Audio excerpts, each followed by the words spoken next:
got quiet here fast. You must be here for a big announcement, you crew. Yes, okay. Good afternoon, everyone.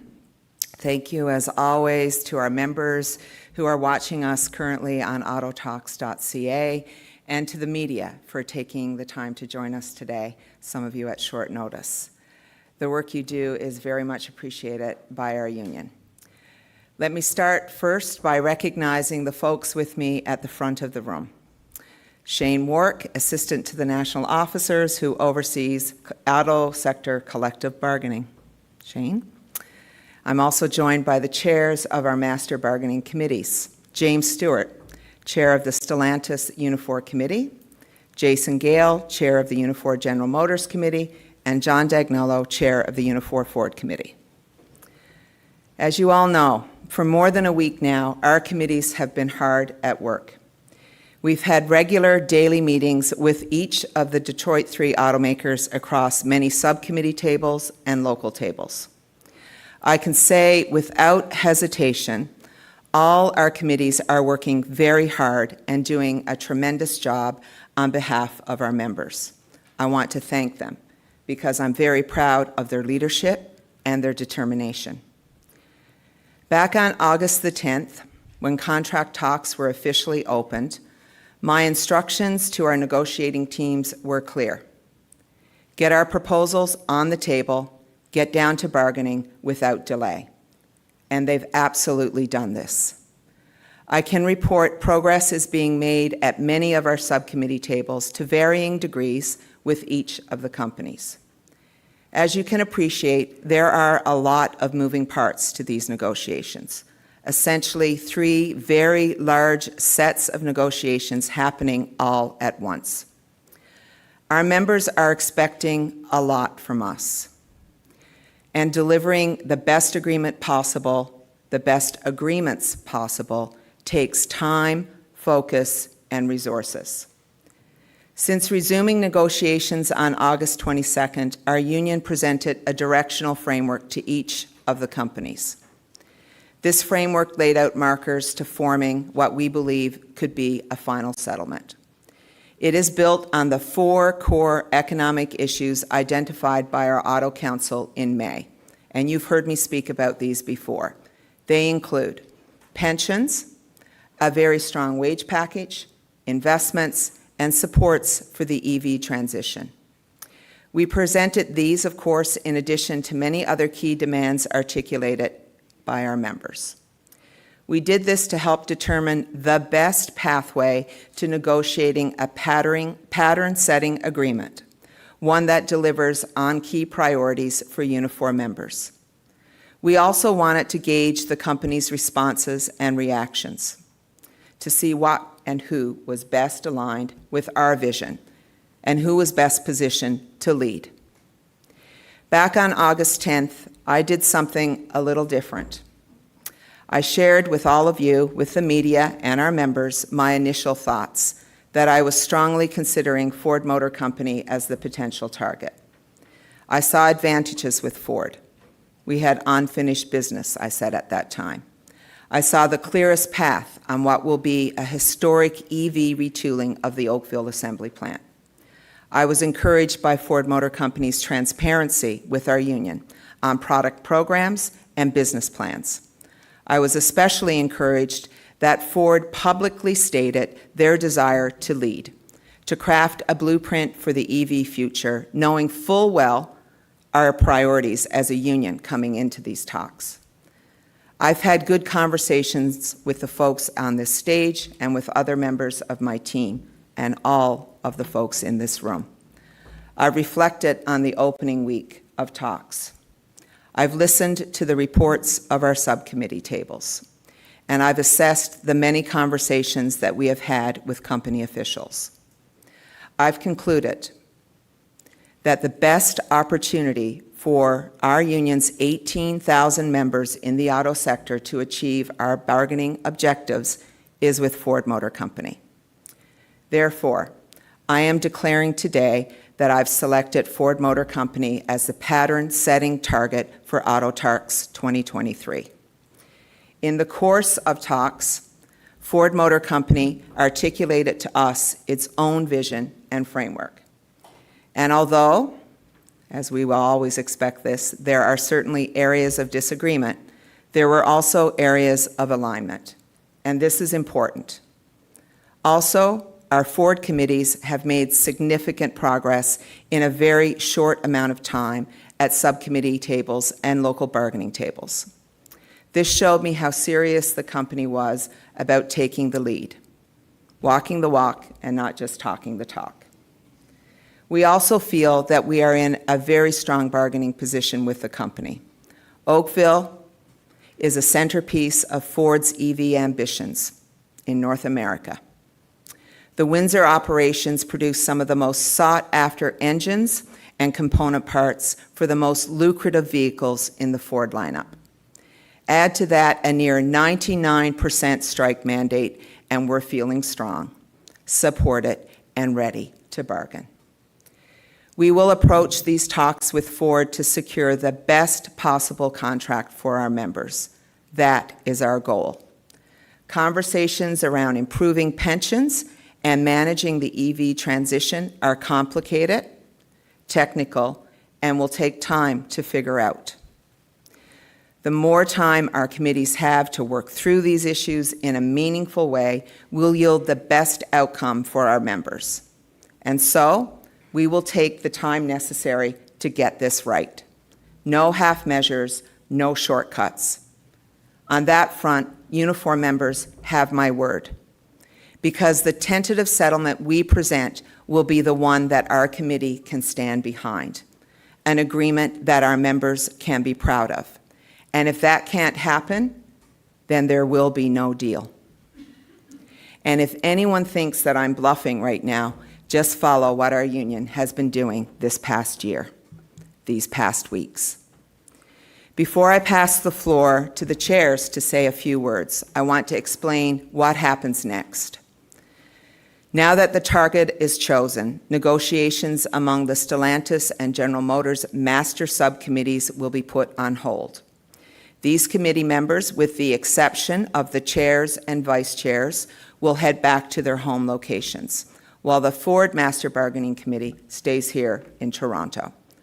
Negotiations with Ford will continue over the coming weeks, and we hope continue to build on this early momentum that we've achieved towards a strong final settlement for our members. To say that we will have challenging discussions in the weeks ahead is perhaps an understatement, because as we know, this is shaping up to be a very difficult round of talks. That's very clear. Will we get a tentative settlement with Ford? Only time will tell. But what I can say is we've given ourselves the time and the space needed to work through these very big issues. One thing is clear. I have a tremendous amount of faith in our Ford Master Bargaining team to get this job done. And with that, I'm going to turn the floor over to John Dagnolo. Well, good afternoon. Lana had said 22,000 members, and this is what it's all about.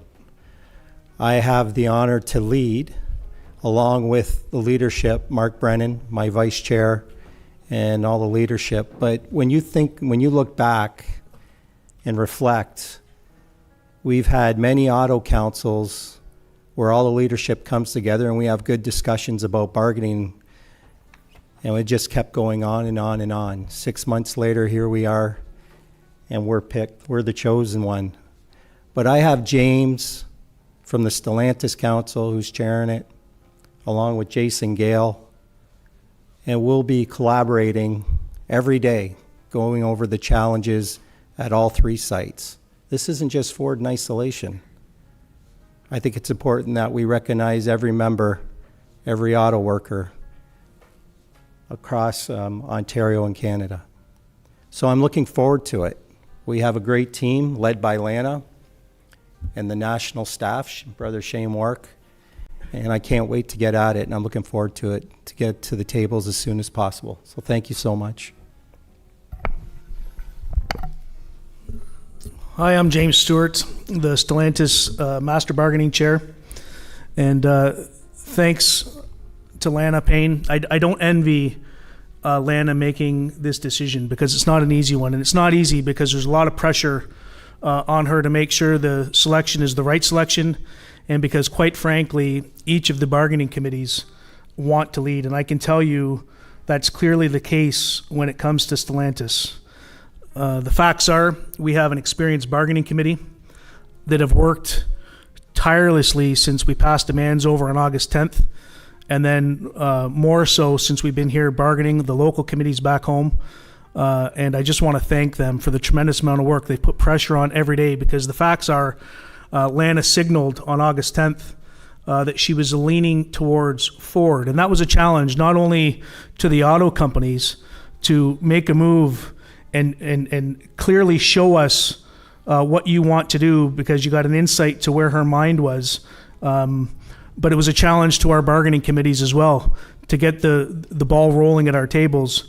And we've put a lot of pressure on our tables. Let me tell you, it's been a difficult couple of weeks as we've tried to make gains and change the direction. But the facts are, I think the decision, although it hurts to say it, the decision of Ford was the right committee.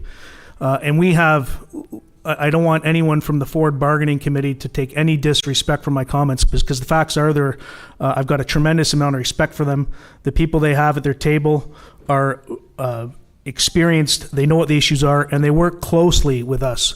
So just like in past bargaining, this round, I think the expectations are much higher, and we have a good relationship, both Jason and I, with John, and we know that we're going to be talking to our locals to make sure we're not missing anything that's important when we make the framework of the agreement. It's going to make sure it counts the things that are important to both Stellantis and General Motors, I'm sure. Windsor, Brampton are both going through an EV transition, a retooling that comes with a lot of issues, and we have a lot of work that can't be forgotten to make sure those members don't fall through the cracks, especially at Brampton that is looking at significant downtime over the course of the next 2 years. You got a casting plant in Etobicoke that is phenomenal. They're a very small casting plant, but we put them up against our counterparts anywhere in the world because they're a tremendous workforce, and I think they have a great future, and we have to make sure we're solidifying that. Our parts depots, our security groups are depending on us to get a collective agreement, and that's what our challenge is when it's our turn at the table. So, John, I'm there to support you. Our bargaining committee from Stellantis is there to support you and your team, and let's get her done. Thank you. Okay, thanks everybody. Jason Gale, GM Master Bargaining Chairperson. Thank you, Lana. Thanks, James, John. I just would like to again extend congratulations to John and the Ford Master Bargaining Committee. I want to say publicly that they have our full support and solidarity from the GM committee over the course of these talks. 3 years ago, GM's footprint in Canada was severely diminished. There was no Oshawa assembly. Product allocation at St. Catharines was questionable, and things at the Woodstock PDC was also not solid. Fast forward to today, and we have Oshawa, one of the most important truck plants in General Motors manufacturing chain, employing more than 3,000 members on 3 shifts. St. Catharines recently awarded with a EV drive unit, and the work at the Woodstock PDC has become more solid. It's a remarkable turnaround from 2020 bargaining, but let's be clear, that turnaround was made possible by our membership.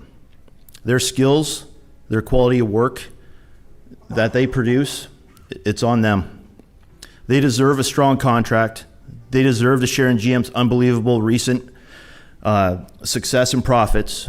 We'll be sure that when bargaining resumes, we'll deliver this for our members.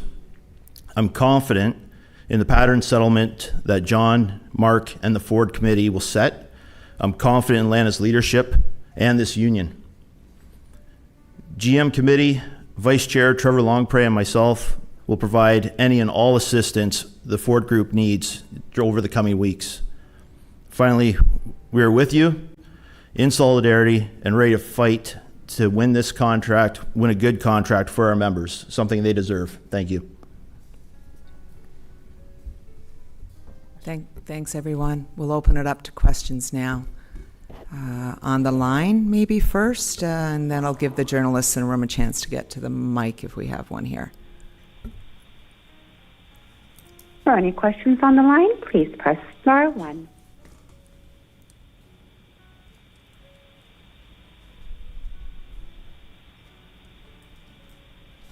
Question on the line from Dale Molnar, CBC News.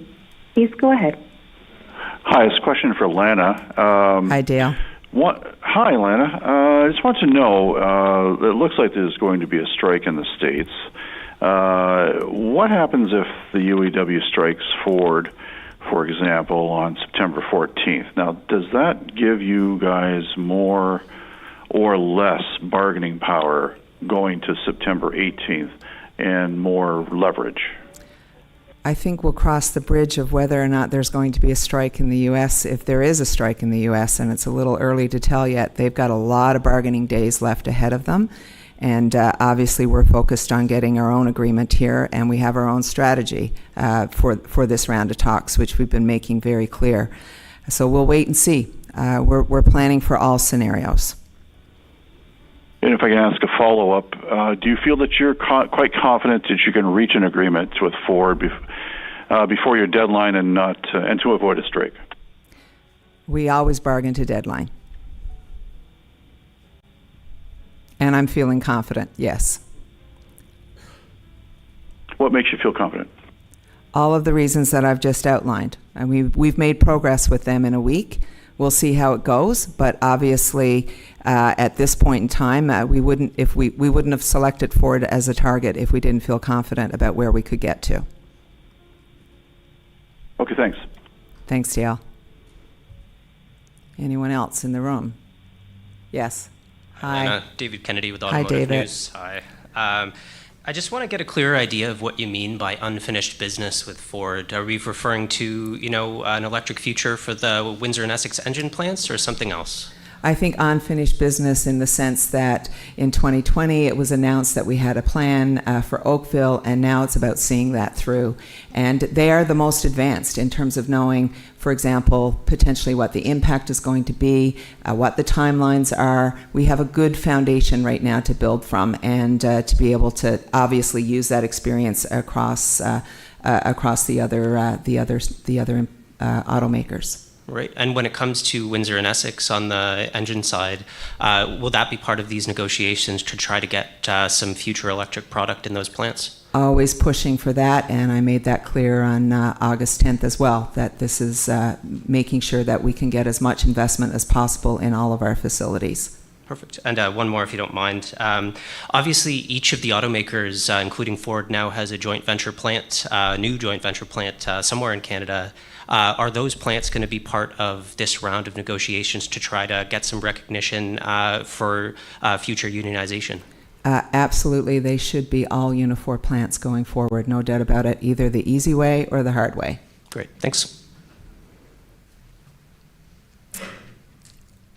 Hi, Lana. Hi, Bianca. How are you? Good. How are you? Are you sick of seeing me by now?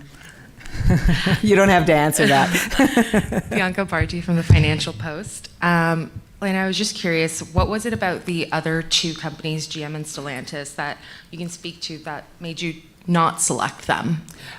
What I would focus on is why we chose Ford, and that was, the progress that we made in the past week, the clear timelines that they've already laid out in terms of their business plans for Canada, the transparency that we've experienced for them, and again, as I've stated, progress made at subcommittee tables and local tables all week. It became pretty clear where we needed to go.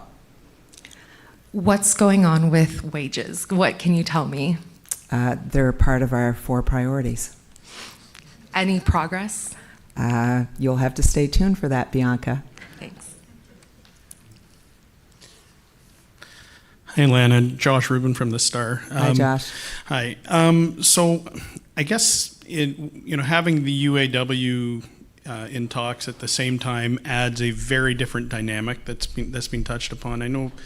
I'm just curious. Like sometimes when there's only one set of negotiations going on, they'll kind of tend to. You'll get signs that they're starting to funnel production. Or trying to get things across the border, a little more quickly to kind of make up for any potential strikes. I mean, are you noticing any different behavior on the company sides this time around? In Canada, no, we're full speed ahead. It's normal production at all of our facilities. Mm-hmm. Are you in contact with UAW? Point taken. It's a different union, and you've got different priorities and everything. I mean, we've heard that, but like, are you at least comparing notes?